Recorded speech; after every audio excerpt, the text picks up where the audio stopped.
bendiciones.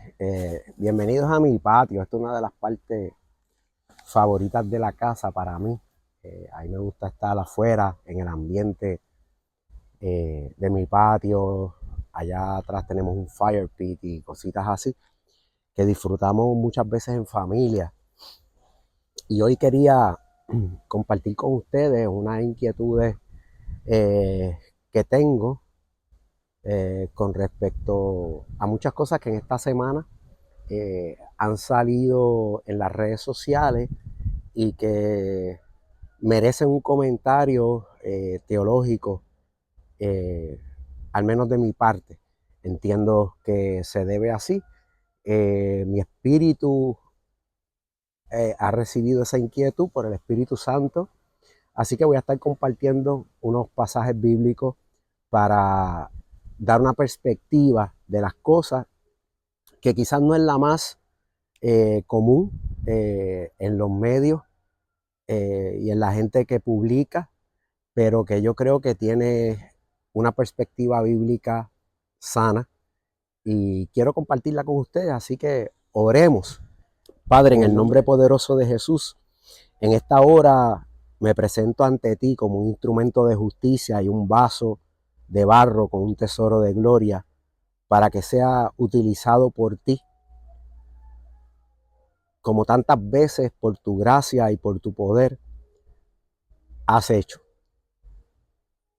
Te presento los que van a ver este video, aquellos que tú vas a escoger y vas a llevar esta información acerca de tu palabra. Que en el nombre de Jesús y por medio de tu Espíritu Santo, tu palabra se haga viva, eficaz, rema, una palabra hablada a través de la Escritura y de tu Espíritu en el momento para cada corazón, para que la revelación que está en la Escritura sea iluminada en nuestras mentes y podamos conocerte y entender mejor tu reino, tu voluntad y nuestro lugar en ti. En el nombre poderoso de Jesús. Amén. Bueno, amado, en estos días hemos tenido mucha inquietud y mucha oración por nuestros hermanos y amigos de Venezuela, un país que ha pasado por muchísimas cosas y en las últimas semanas, ya creo que van alrededor de 10 o 12 días, se ha trabajado en una emergencia gravísima, los dos terremotos y las secuelas de esos terremotos. Y muchas naciones han tomado parte en ayudarles. Nosotros hemos tratado de hacer lo propio.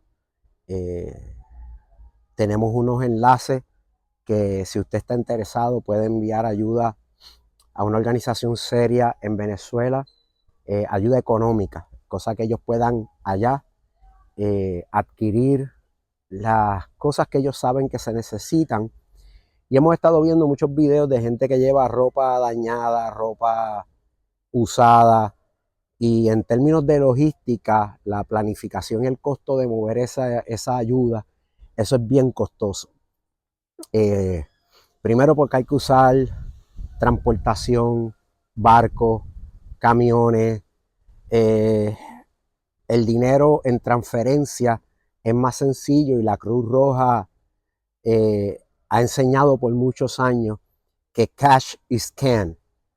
Obviamente eso es un juego de palabras en el que ellos dicen, en vez de donar cans, o sea, latas de comida, dona dinero y así el dinero es transferible a la zona del desastre con mayor facilidad y en la región donde está el desastre se compra con ese dinero las necesidades adecuadas. Muchas veces se envían comida y ropa que no son las adecuadas. Por ejemplo, quizás usted está acostumbrado a comer alimentos enlatados de X o Y manera y en Venezuela no comen eso. Así que es mejor enviar el dinero. a organizaciones serias que estén trabajando en el desastre, especialmente ante el riesgo de que por causas políticas se desaparezcan los suministros, los revendan y otras cosas que no solo en Venezuela, nosotros también lo vimos acá en Puerto Rico, con recursos que el pueblo necesitaba y por corrupción se quedaron escondidos y almacenados para un grupo. Así que en ese sentido el enlace va a estar en la descripción de este video, donde usted puede hacer donativos. Investigamos la organización, un buen amigo de nosotros de Venezuela nos la recomendó y además de orar, pues hemos tratado de colaborar económicamente a través de eso, así que le dejamos ese enlace ahí abajo. Ese es el primer punto. Les agradecería su cooperación y sus oraciones por Venezuela, especialmente por esa sección de La Guaira, que es donde los barcos, los cruceros, etcétera, desembarcan en la costa y luego se mueve uno a Caracas. Yo tuve la dicha de estar allí antes que por el régimen chavista se cerrara el puerto a los cruceros americanos, ¿verdad? Y fue una experiencia bien bonita estar en Venezuela y tengo amistades, puedo llamarles amigos, que viven en Venezuela y que colaboran con nosotros en los proyectos de Berea y en los proyectos míos como autor. Así que de ahí nace ese enlace. Y el segundo tema que quiero tocar. Hemos visto muchos videos relacionados con el terremoto que ocurrió precisamente el 24 de junio. ¿Ves? Ese día en Venezuela, al igual que en Puerto Rico, se celebra la Noche de San Juan. En Puerto Rico se celebra porque obviamente la isla es la isla de San Juan Bautista, según los españoles. Así que nosotros celebramos por una tradición la Noche de San Juan. Cuando digo nosotros, lo digo los puertorriqueños. Yo no la celebro. Yo creo que ni estando en el mundo la celebraba. Pero se celebra, la gente come uvas, se tira de espaldas 7 veces en la playa y tiene una connotación menos idolátrica o con menos idolatría que en Venezuela. En Venezuela pudimos ver videos de cómo se celebraba ese día. Según algunos videos, ¿verdad? San Juan Bautista es un santo de la santería que tiene orígenes africanos, que enmascara la divinidad africana de Ogún y que ellos le gritaban tierra tiembla, y precisamente mientras ellos gritaban eso se vio en videos cómo comenzó el terremoto. Obviamente eso nos podría hacer pensar una de dos cosas: o Ogún tiene suficiente poder para obedecer al pueblo y satisfacerlo en sus gritos, en su clamor, y el santo San Juan Bautista logró ese milagro, o la interpretación de muchos ministros que han hablado del tema, que Dios castigó a Venezuela, enjuició a Venezuela por causa de la idolatría a este santo y ese ritual de santería que obviamente el pueblo, ya sea por tradición o porque la santería en países como Cuba y Venezuela es más aceptada por el Estado comunista que la misma cristiandad, ¿verdad?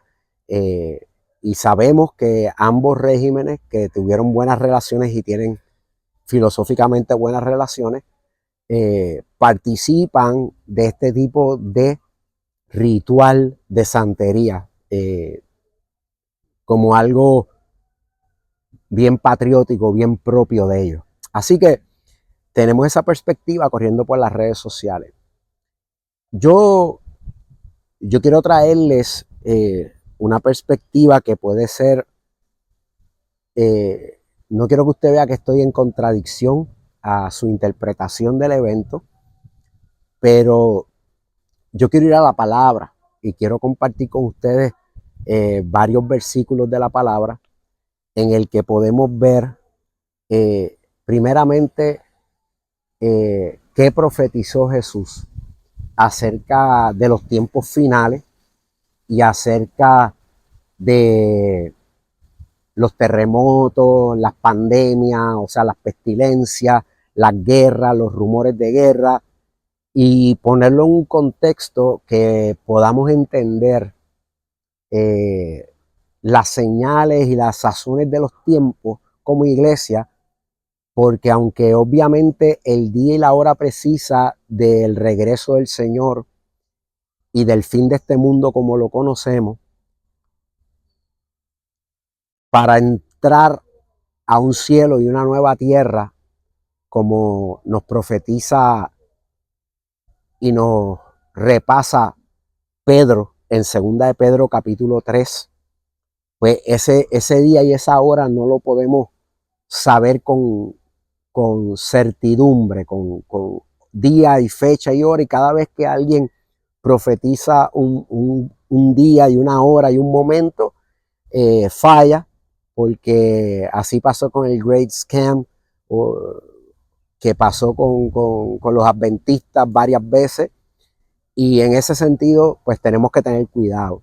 Pero sí, la palabra también establece que ese día no nos va a sorprender a nosotros en la oscuridad porque somos hijos de luz. Y aunque el día y la precisión del tiempo no lo tengamos, sí van a haber unas sazones, unos eventos que rodean, que preceden ese tiempo y que los podemos discernir a través de la profecía más segura, que es la escritura, la palabra de Dios. Así que miremos la escritura como una lámpara hasta que el día sea perfecto, hasta que el Señor vuelva. Y alumbrémonos con ella, estudiémosla en su contexto y no a través de los filtros que nuestra denominación, nuestra tradición cristiana nos ha enseñado necesariamente. Porque muchas veces, aunque estos filtros interpretativos, especialmente en la escatología, que es una doctrina terciaria en la escala de doctrinas importantes para los cristianos, por ser terciaria exactamente, precisamente, muchas veces decimos, bueno, después que creamos en Cristo, el Padre, el Hijo y el Espíritu Santo, hayamos reconocido a Jesús como Señor, entendamos la Trinidad, entendamos que Jesús es Dios, entendamos que el Espíritu Santo, entendamos que solamente somos salvos por gracia, que la Escritura solamente es la autoridad espiritual para el creyente y que así es como único nos podemos salvar. Pues lo demás es secundario y la escatología es terciaria, así que no nos metamos en ese asunto porque no tenemos que discutir este tema que muchas veces causa división. Pues no hagamos división. Estemos de acuerdo a veces en estar en desacuerdo, pero también estemos de acuerdo en escuchar otras perspectivas acerca del tema, porque obviamente no hay una sola. Y yo quisiera hoy compartir cómo hemos entendido e interpretado la escritura después de muchos años de estudio, especialmente en el tema de lo escatológico, lo que corresponde al fin de los tiempos. ¿Por qué? Porque para mí el tema de la escatología es la esperanza del creyente. Mucha gente lo ve como la catástrofe final, lo ve como el desastre final, lo ve como algo totalmente negativo o destructivo, mas sin embargo, yo lo veo como la esperanza gloriosa que tenemos en Cristo. Yo lo veo como el día más esperado. Yo lo veo como el día para el cual trabajamos, ¿verdad? Por muchas razones. Pedro, en 2 de Pedro capítulo 3, nos dice que la iglesia tiene que estar esperando y apresurando el día del advenimiento de Dios, hablando del regreso de Jesucristo. Así que importante, ¿verdad? Que no solamente lo esperamos, lo tratamos de apresurar y ahorita vamos a pensar cómo, pero para mí es una esperanza de gloria. El regreso de Jesús no es meramente un juicio, no es meramente una destrucción, es un nuevo comienzo, glorificado, hermoso, precioso, paradisiaco, donde todo lo que se perdió en el Edén por causa del pecado es restaurado. Y por eso el mismo Pedro en el libro de los Hechos le dice al tribunal del Sanedrín que Jesucristo es necesario que el cielo lo retenga, ¿verdad? Lo retenga después de su ascensión. Él está deseoso por venir. La palabra lo retiene, es como si Jesús estuviera deseoso por venir, pero como todavía no es el tiempo, lo están reteniendo. Mire la expresión. Hasta el día de la restauración de todas las cosas. Y la restauración de todas las cosas, Pedro mismo nos explica en 2 de Pedro 3, que es un cielo nuevo y una tierra nueva donde mora la justicia y donde nosotros moraremos con Él por la eternidad. Así que ese es un día hermoso. Romanos 8 dice que la creación gime aún, esperando la manifestación gloriosa de los hijos de Dios, la redención de nuestros cuerpos, el día de la resurrección, que es el día que el Señor regresa, y que ese día la misma creación que fue sujeta a esperanza, no por su propia causa, sino por causa de Adán, del ser humano que la sujetó a esperanza, gime a una, pero que nosotros que tenemos el Espíritu Santo también gemimos anhelando ese día. Y Apocalipsis en sus versos finales lo explica claramente diciendo que el Espíritu Santo y la esposa, o sea la iglesia, nosotros anhelamos el regreso del Señor diciendo, ven Señor Jesús. Pablo en una de sus cartas da la palabra aramea, hebrea, maranata, que es un clamor por el regreso de nuestro Señor Jesucristo. Así que anhelamos que Él venga y trabajamos con ese fin. Así que quiero llevarlos a la escritura en Mateo 24. Mucha gente ha llamado durante el tiempo a Mateo 24 el capítulo profético del Evangelio, de los Evangelios, porque Jesús hace unas profecías acerca del fin, obviamente, escatológicas.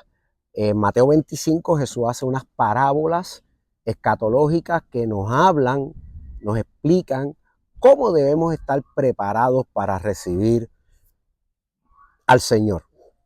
Así que tenemos que entender el contexto de este capítulo 24, que es central entre el capítulo 23 de Mateo y el 25.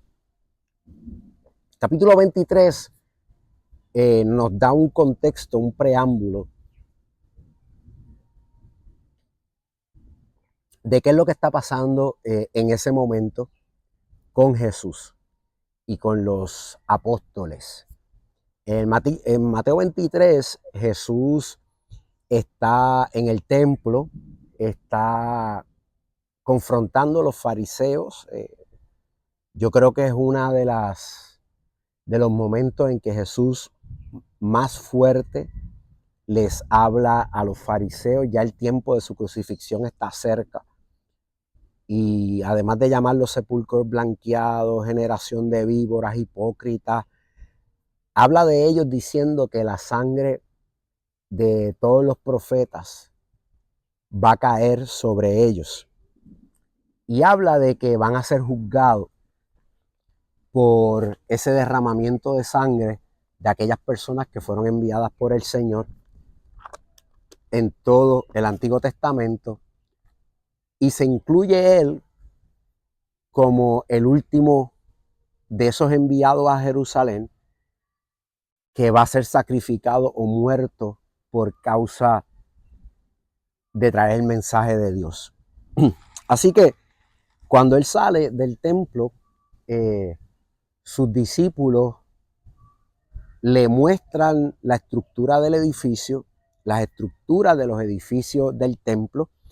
Ese es el segundo templo, fue construido después del exilio de Babilonia, en que Jerusalén y Judá estuvieron exiliados por Babilonia, regresaron para el tiempo de Nehemías, reconstruyen la ciudad, reconstruyen las murallas, reconstruyen el templo, y Herodes el Grande invirtió dinero para embellecerlo y ganar el favor de los judíos en la región.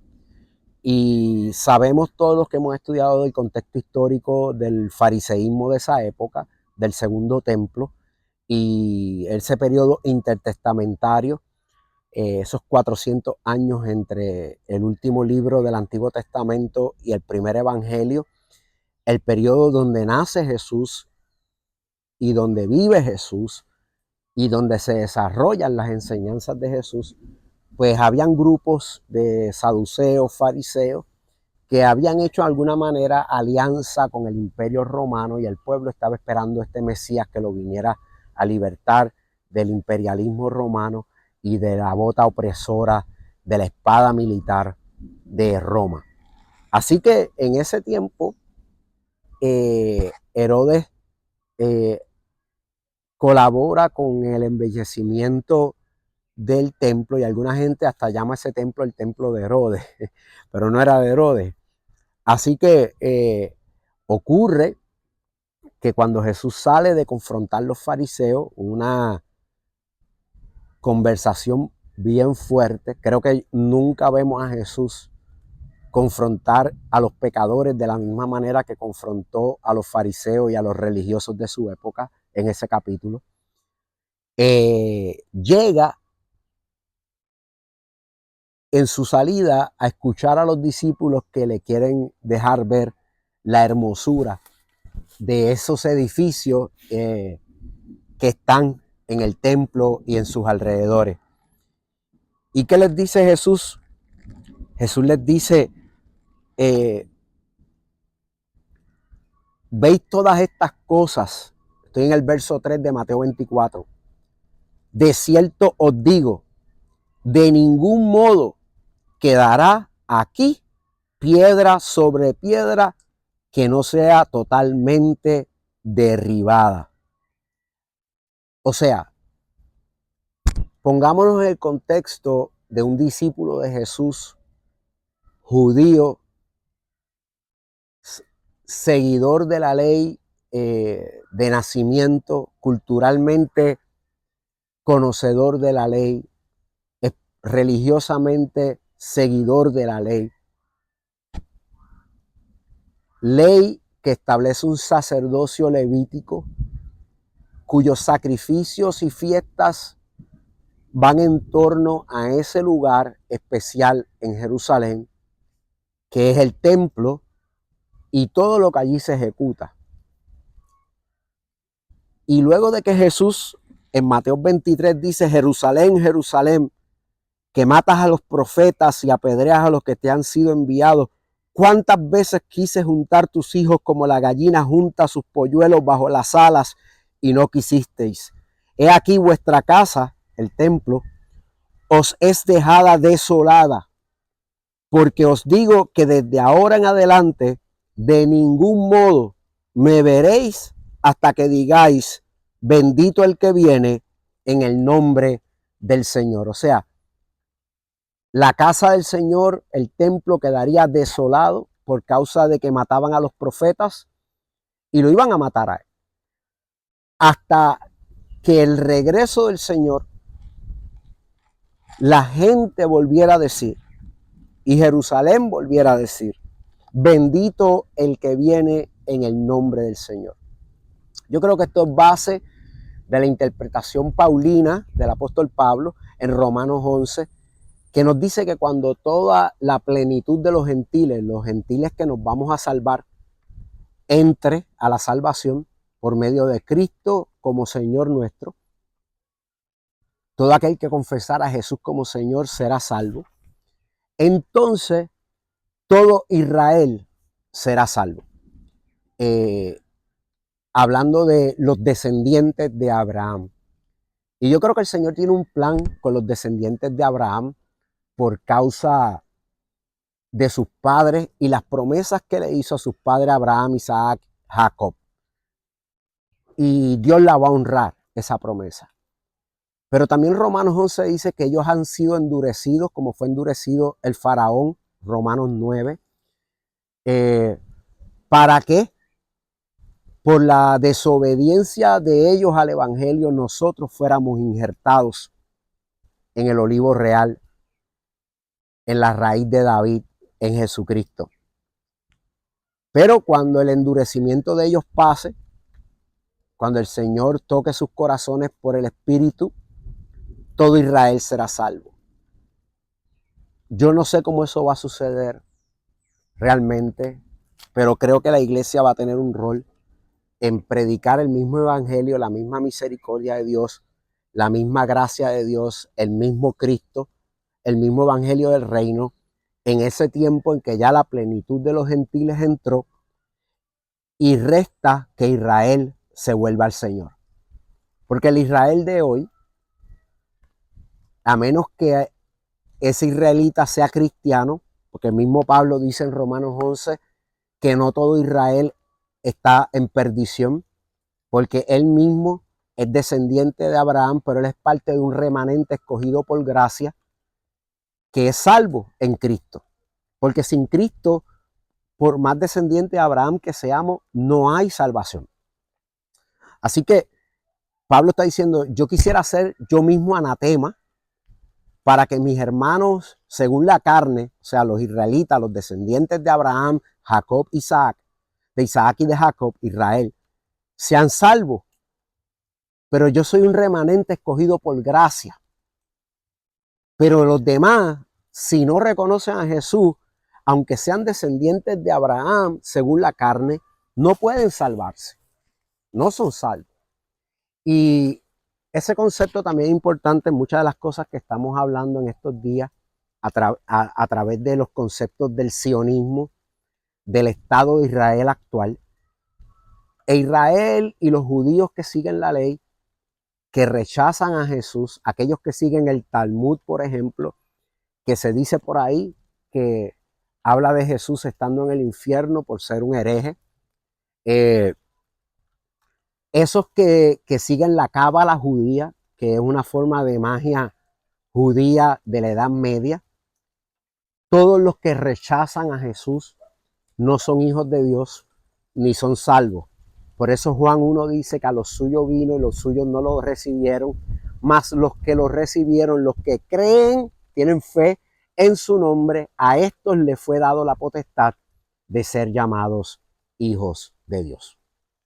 Así que en Mateo 24, Jesús rompe todos los esquemas culturales y religiosos de sus discípulos judíos, provocando ya de Mateo 24, del 3 al 14, que vamos a considerar hoy, unas preguntas y unas respuestas del Señor que marcan todo el capítulo 24, obviamente.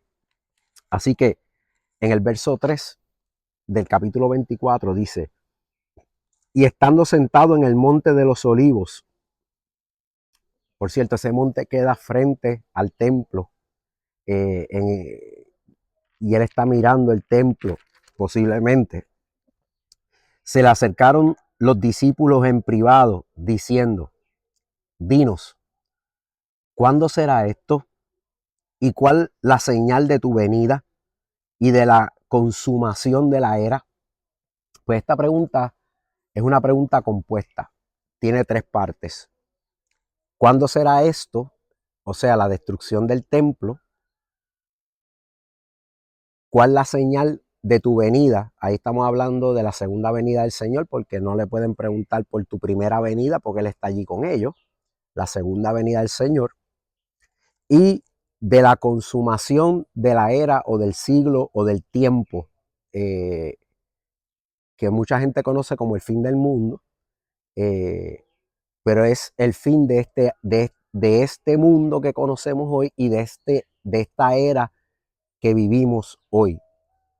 Así que esa pregunta compuesta, Jesús comienza a contestarla inmediatamente, según Mateo, en el verso 4 dice: Jesús respondió y les dijo: mirad que nadie os engañe. Mirad que nadie os engañe. Qué manera más extraña de comenzar una enseñanza, ¿verdad? Enfatizando primeramente que los discípulos, o sea, la iglesia, podría ser engañada en este tema. Todos sabemos que el cumplimiento de la profecía de Jesús de Mateo 24, del 1 al 3, la destrucción del templo, ocurrió en esa misma generación, en el año 70 después de Cristo, cuando los romanos, mitigando la revolución de los judíos, atacaron Jerusalén, la destruyeron, dispersaron a los judíos, y destruyeron el templo. Y literalmente no quedó piedra sobre piedra, dicen los historiadores actuales y otros como Josefo, que hablaron de la creencia de que había oro escondido entre las piedras del templo y de los edificios, y que todo eso se destruyó, ¿verdad? Así que estamos conscientes que el segundo templo, Jesús mismo profetizó que sería destruido y ya fue destruido. Y Jesús en el verso 4 comienza la respuesta a esa pregunta compuesta con una afirmación, una alerta para nosotros, no solamente para los discípulos.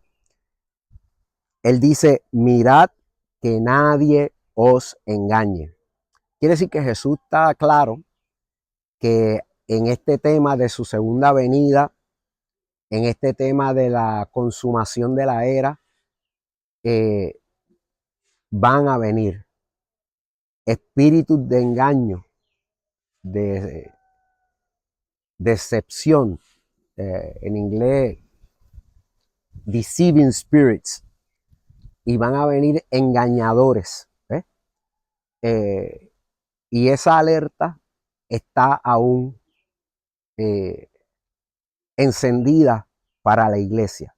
Así que vamos al verso 5, dice: porque vendrán muchos en mi nombre diciendo yo soy el Mesías, y a muchos engañarán. Fíjense que él explica la advertencia y dice: porque es que van a venir en mi nombre personas que van a hablar en mi nombre, van a decir que ellos están ungidos, que son Mesías, que tienen la unción, y van a engañar a muchos. Pero alerta a ustedes, la iglesia, los discípulos, no se dejen engañar.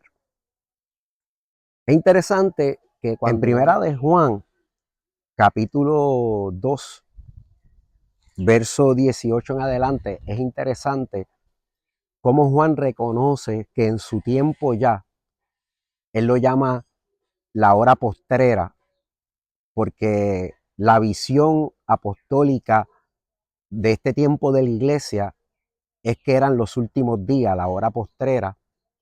Pedro, en Hechos capítulo 2, cuando se derrama el Espíritu Santo sobre la iglesia, dice que esta es la profecía del profeta Joel que se está cumpliendo ante sus ojos.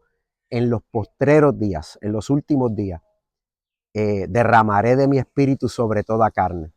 Así que el concepto apostólico de los últimos días comenzó en el derramamiento del Espíritu Santo en Jerusalén, en Hechos 2, y nosotros estamos viviendo en la concepción apostólica original, estamos viviendo una era escatológica, porque ya estamos esperando el fin.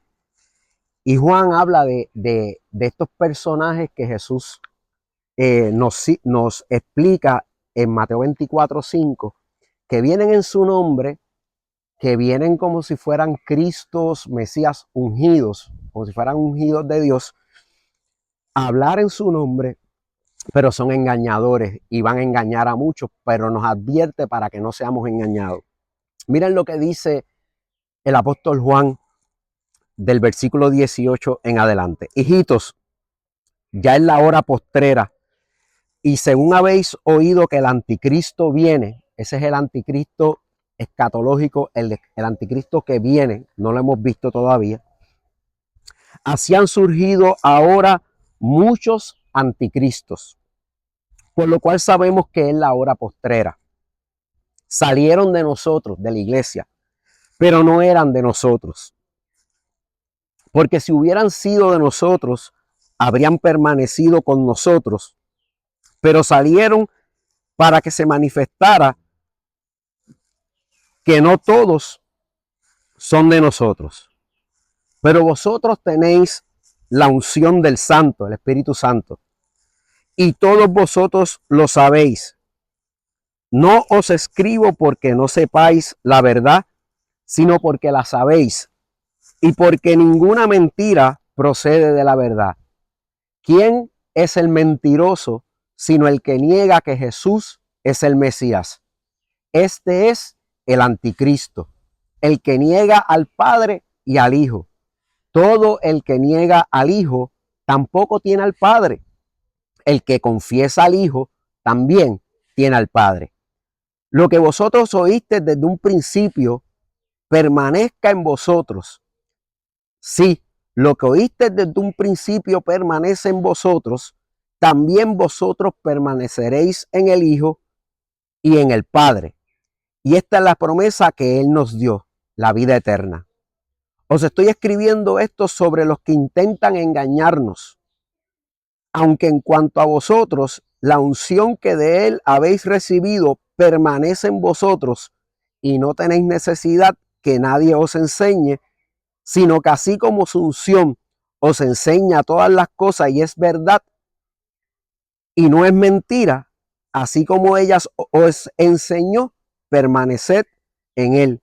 Y ahora, hijitos, permaneced en Él para cuando sea manifestado tengamos confianza, o sea, cuando Jesús venga, y no nos apartemos de Él avergonzado en su venida.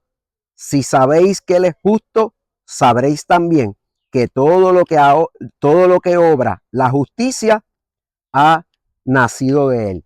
Y en el capítulo 4, verso 1, Juan dice: amados, no creáis a todo espíritu, sino probad los espíritus si proceden de Dios, porque muchos falsos profetas han salido al mundo. En esto conoced el Espíritu de Dios.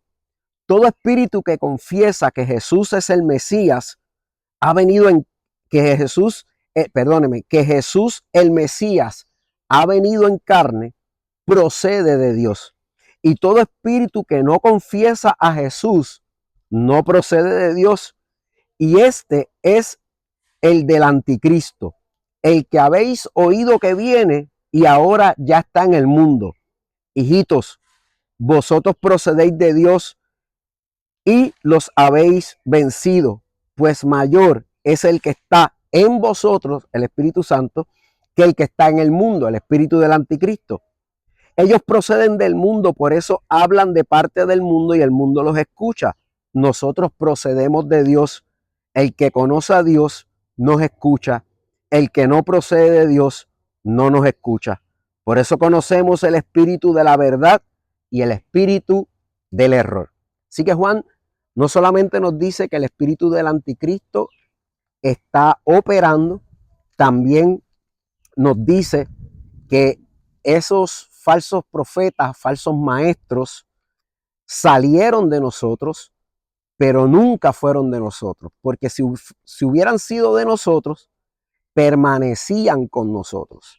Y que esos falsos profetas y esos falsos maestros están siendo movidos en ese intento de engañar a la iglesia por el espíritu del anticristo, que en un momento dado levantará una figura escatológica que conocemos como el anticristo que viene, ¿verdad? Juan lo llama, sabemos que el anticristo viene, pero hoy hay muchos anticristos. Y por eso sabemos que estamos en la última hora o en la hora postrera, en la época escatológica. Así que cuando vamos a segunda de Tesalonicenses, podemos escuchar a Pablo hablar de este anticristo, pero Pablo usa una terminología diferente. El concepto anticristo en la Biblia es exclusivo de Juan, y muestra que este espíritu y estas personas se oponen a la verdad, tratando de engañar a la iglesia, niegan al Hijo, y Juan es categórico: nadie que niegue al Hijo tiene al Padre. Así que nadie puede tener una relación con Dios Padre si no es por medio de Jesucristo y su obra redentora. Por eso ninguna nación, ningún pueblo, nadie que niegue a Jesús es salvo. Jesús mismo dijo: yo soy el camino, la verdad y la vida. Nadie viene al Padre si no es por mí. Así que es sólidamente bíblico y teológicamente correcto aseverar que sin Jesús, sin reconocer al Hijo como Señor y Salvador, nadie, aunque sea descendiente de Abraham, es salvo, ¿ok? O tiene una relación con el Padre por causa del pecado. Esa relación se dañó desde Génesis 3. Así que mire, en 2 de Tesalonicenses, capítulo 2, del 1 al 12, Pablo toca el mismo tema y, como les expliqué, usa conceptos diferentes, conceptos teológicos diferentes, que luego Juan, que es posterior, los desarrolla como el espíritu, los anticristos y el anticristo que viene. Es interesante que en la Biblia textual este capítulo es titulado Manifestación del Anticristo. En otras Biblias se dice la manifestación del hombre de iniquidad.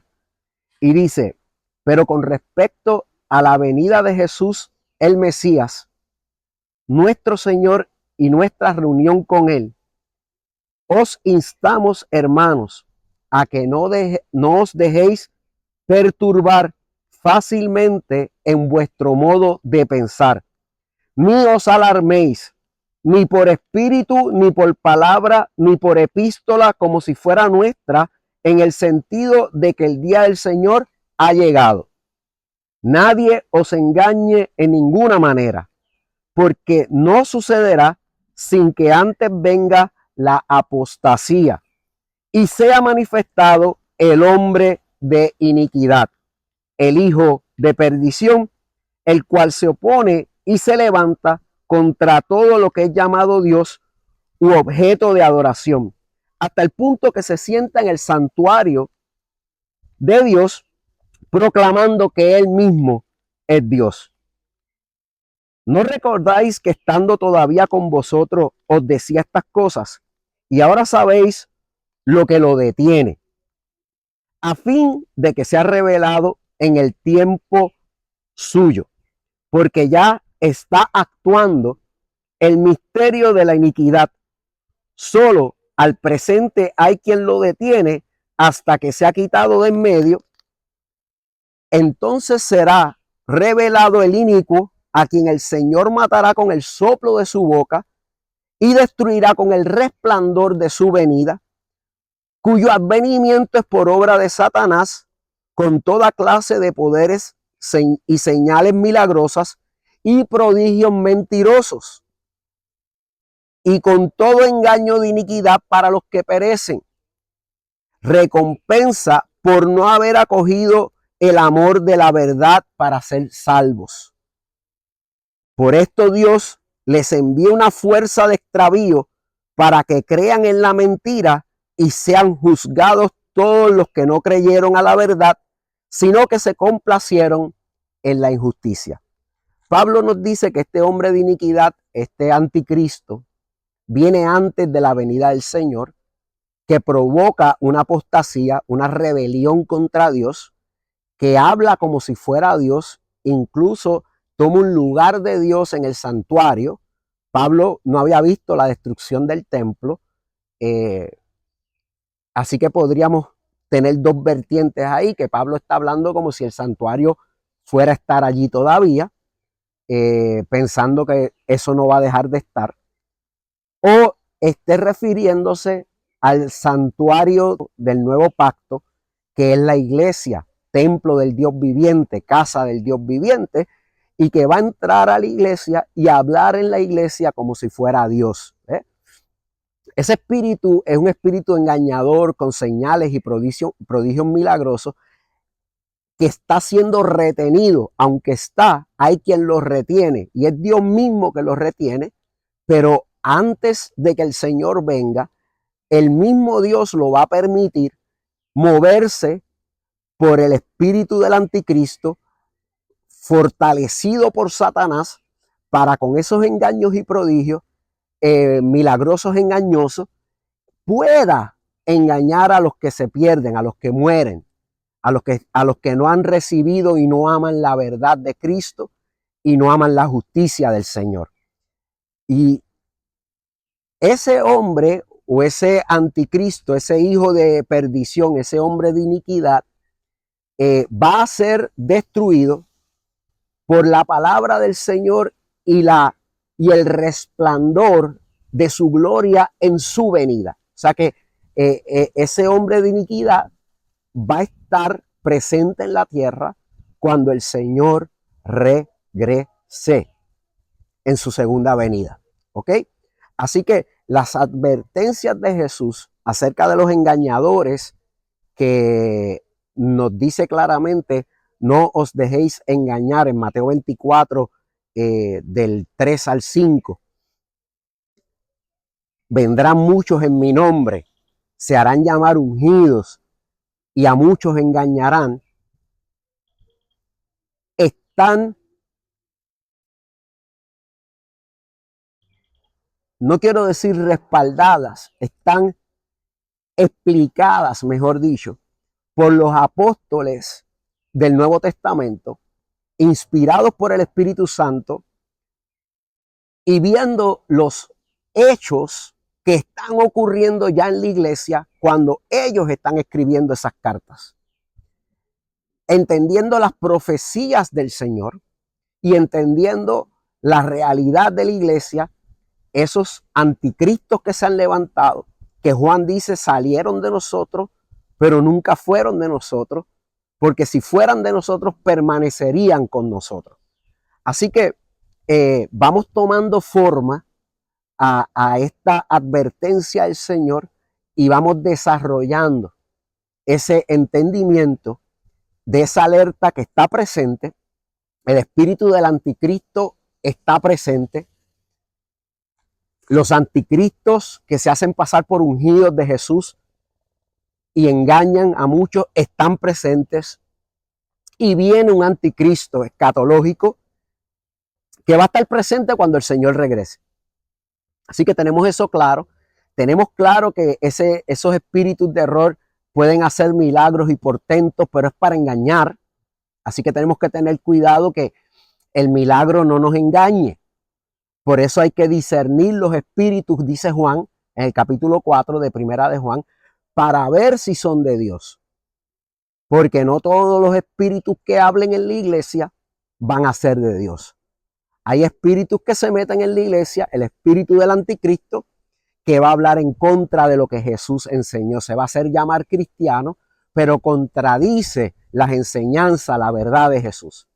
Si Jesús dice, ama a tu enemigo, y un predicador, un pseudo cristiano, te dice que odies a tu enemigo, que busques su muerte y su destrucción, aunque esté hablando como cordero, es lobo. Aunque esté vestido de cristiano, es del espíritu del anticristo, porque contradice la verdad. Nadie puede decir que tiene una relación con el Padre sin creer en el Hijo. Nadie puede recibir al Padre o tener comunión con Dios Padre si no es por medio del Hijo y del Espíritu Santo. Nadie se puede salvar si no es por medio de Jesús.